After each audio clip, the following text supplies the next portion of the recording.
What is up, guys? Welcome back to another GeekaWhat video, and today I've got a really exciting build for you all, featuring the brand new NVIDIA RTX 3070Ti. This card should fill the pretty big void between the existing RTX 3070 and 3080 models, and we'll take a deep dive into the performance of the card in today's video. Alongside this, I'll run through all of the other components in the build today, put it together from start right through to finish, and then test out the performance in more than 15 of the most popular titles out there. All the way from COD Warzone, Fortnite and Apex Legends, to Control, Overwatch, Stranding. So buckle in and get subscribed if you aren't already, but let's do this. Normally here on the channel, we'd start off with the motherboard, but today we're not gonna do that. We're gonna switch things up and actually unbox the 3070 for the very first time. Sorry, 3070Ti. Let's get the overhead camera angle going so you can kind of see what experience we're going to get with the 3070 Ti. This is my first time opening the card up pre-release, so I'm intrigued to see whether they've gone for the 3070 or 3080 founders cooler designs, as they are quite different. Here we go. Okay, interesting. So they've gone for the 3080 founders edition design. The key distinction here, of course, being the fact that you get one fan on the bottom of the card, pulling air in, and then you get another fan on the top of the card, pushing air outwards. We will, of course, do some side-by-side comparisons, though, of the cards to see the differences in the cooler designs. Much like the new 3080 Ti, we've got this kind of shiny accenting on the card, making it stand out a little bit more, but still the nice black heatsinks, which look stealthy. We've got a nice backplate design, and this card has a kind of unibody-esque feel to it, right, in terms of machined metal and aluminium, and it feels really solidly built. The form factor of the card is also pretty thin, the standard 2-slot design, so that's nice to see, with lots of ventilation at the back here, which will actually act as an active exhaust, so this will get used by our GPU. Specs on paper are fairly similar to the 3070, but we should have more straight rasterization performance, better ray tracing performance, and of course the memory is the faster GDDR6X versus the GDDR6 non-X that we saw with the 3070. We'll look at the performance later, but this card for me is long overdue, considering how close the 3060 Ti got to the 3070. So hopefully this can push things a little bit closer to that 3080 design. In order to actually test performance though, we need a build to put it in, and that's where the rest of the components in today's video come in. A B550 motherboard from MSI, specifically the Mortar model, provides a nice base from which we can build upon our system today. Key features on the board include 4 RAM DIMM slots for dual channel memory performance, support for the latest Ryzen CPUs, a couple of M.2 SSD slots, and then of course a built-in rear I/O shield, so happy days all around. The board couples really well with the CPU choice for today's system, the AMD Ryzen 5 5600X. If you're going for a 3080 or 3080 Ti, jump up to a Ryzen 7,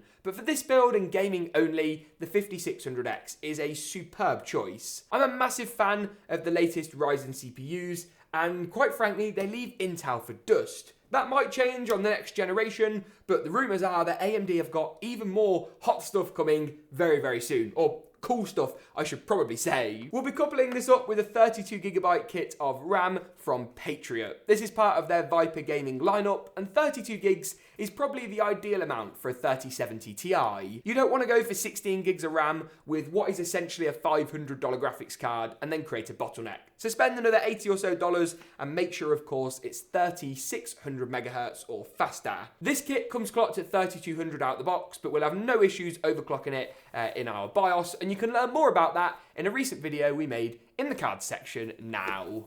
I swear sometimes installing RAM is the most satisfying thing in the world, but not quite as satisfying as the SSD choice for today's build. That was an awful segue, wasn't it? But we move! This is the Seagate Barracuda 510. It's a 1TB Gen 3 NVMe drive. Once again, if you're going for the new 3080 Ti, make sure you pick up a Gen 4 SSD. But for this build, a decent Gen 3 drive will be fine. With speeds in the region of 3 to 3.5 gigabytes per second, and we'll do some Crystal Disk Mark speed tests on your screen now, this is going to be a great choice.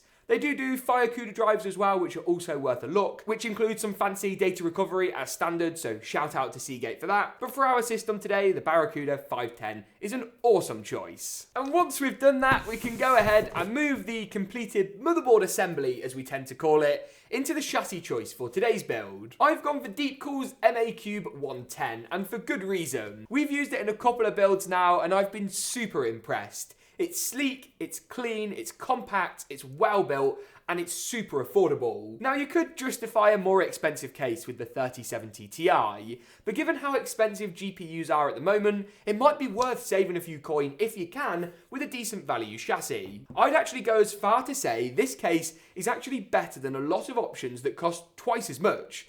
This video is like not sponsored by Deepcool or anything, it's just a fantastic case choice. It won't come out of the box. Lovely stuff. With it finally out of the box, we can go ahead and remove the tempered glass side panel, which is really easy. It's just magnetic. And do the same with the rear panel. Once we've done this, we're able to go ahead and easily secure the micro ATX motherboard in place. Remember, with this being a more compact chassis, you can't go for a full-size ATX board as it's just not going to fit. So let's go ahead and do that and secure it down with each of the 8 screw holes on the motherboard. A little something like this. Lovely stuff. With the motherboard in, we're going to go ahead and install the cooler next up. Now, you do have a couple of options when it comes to the CPU cooler. I definitely wouldn't stick with the stock cooler, but if you'd like to save a bit more cash, then decent air coolers are also available. This 240mm cooler from Corsair, though, will serve a couple of purposes for today's system. It's super quiet, will look really nice, and adds a couple of extra fans in the system, giving us a bit more airflow, which arguably the case could probably do with. It doesn't hurt to have more airflow than you need, it's better to be safe than sorry. If you'd like to see the impact of a cooler on your frames per second in some of the biggest games out there, check out a recent comparison video we made in the card section now. The results genuinely might surprise you. Let's go ahead though and get the cooler installed with the radiator at the top of the case is my thinking,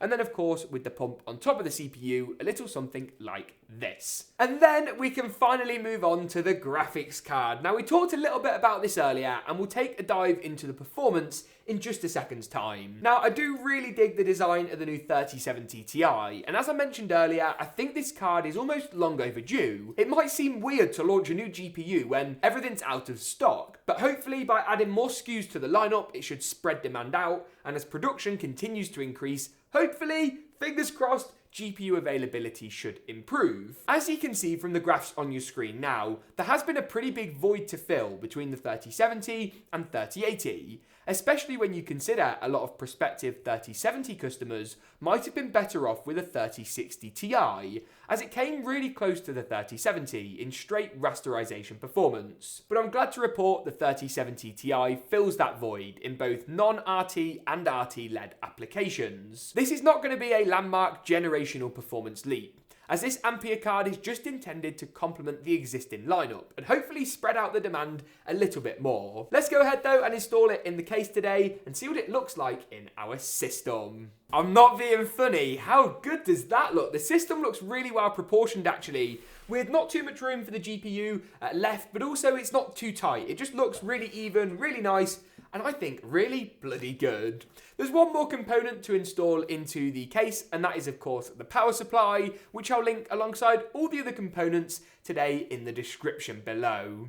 Once we've gone ahead though and installed the power supply and plugged all of the cables up, there's only one thing really left to do, and that's to see how well the system performs and really test out the new RTX 3070 Ti to see just how well it stacks up. Before we do that though, let's turn the system on and see how good it looks in an awesome glam montage in typical GeekaWhat style. See you at the benchmarks, but first off, roll that montage. Woo!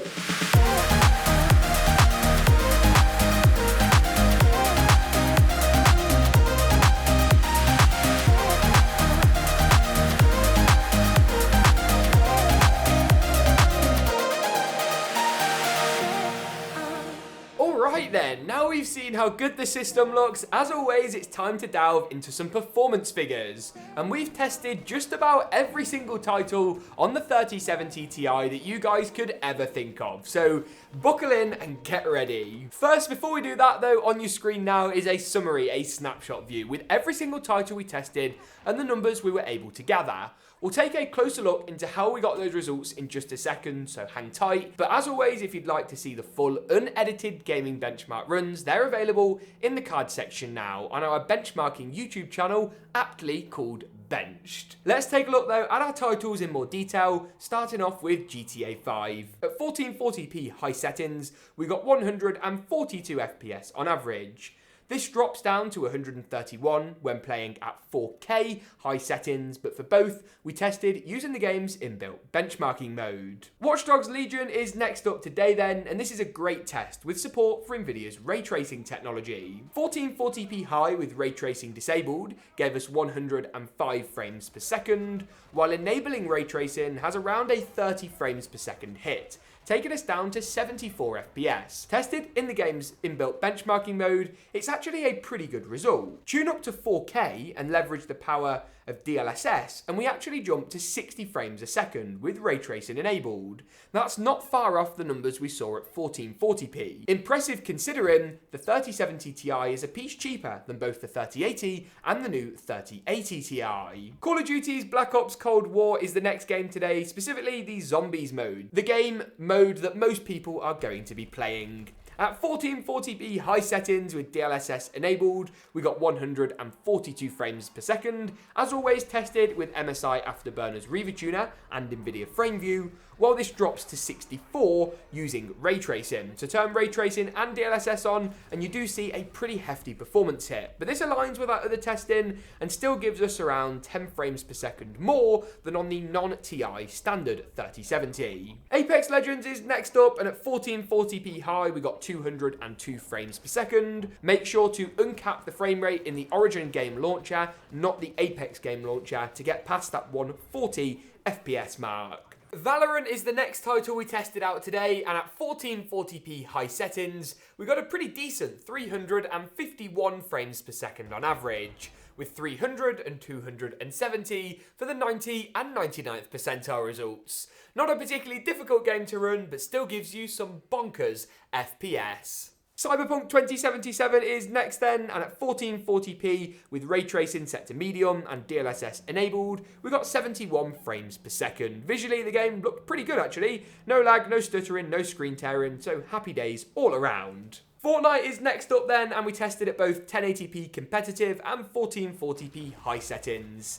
1080p competitive gave us 211 frames a second with everything tuned to low, but the render distance set to far, while 1440p high, leveraging the power of DLSS, gave us 158 frames per second. DLSS, of course, being Nvidia's fancy AI resolution scaler that really does help to increase your frame rate, but you can learn more about that in our 3070 Ti written review in the description down below. Death Stranding then is next up, and at 4K using the power of DLSS, we got an impressive 95 frames per second at high settings across the board. DLSS is starting to crop up in more and more games nowadays, and it's great to see. I prefer the tech to ray tracing just because of how applicable it is to so many gamers out there. Control then is the next title today, and it's another game that does boast the power of ray tracing and DLSS. 1440p medium settings with ray tracing set to high and DLSS enabled gave us 88 frames per second in the really futuristic game of Control. Looks fantastic, and it's a really good benchmarking test actually. Call of Duty Warzone then is the next game on the list, and one many of you I'm sure will have been waiting for. At 4K high settings with the brand new DLSS 2.0 enabled, it's like DLSS but even quicker, we got 131 frames per second on average. Bloody hell, that's a pretty good result right there. Overwatch then is the next game today. We are blasting through them at 4K Ultra. We got 202 frames per second. Once again, remember to disable that frame rate limit. Get it as high as you possibly can. And at 4K Ultra, it looked fantastic. CSGO then is the penultimate game on the list today, the next one, but not quite the end just yet. At 4K high settings, we got 269 frames per second. Is that it? Visually, the game looked as good as CSGO can look, to be honest with you. Let me know in the comments if you're playing CSGO on a 3070 Ti or 3080 or a high power graphics card. And finally then, that brings us on to the last game today, Rainbow Six Siege. At 1440p, very high in the game's inbuilt benchmarking mode, we got 222 frames per second. Not bad, with 201 and 180 for the 90 and 99th percentile result, showing the frame rate was super consistent. And on that note, that pretty much wraps it up for not only the benchmarks today, but the whole video. It's been a bit of a monster. It's been a lot of work, this one, so give it a big old like rating and get subscribed if you'd like to see more from us. Thank you very much for watching though, and as always, we'll see you in the next one.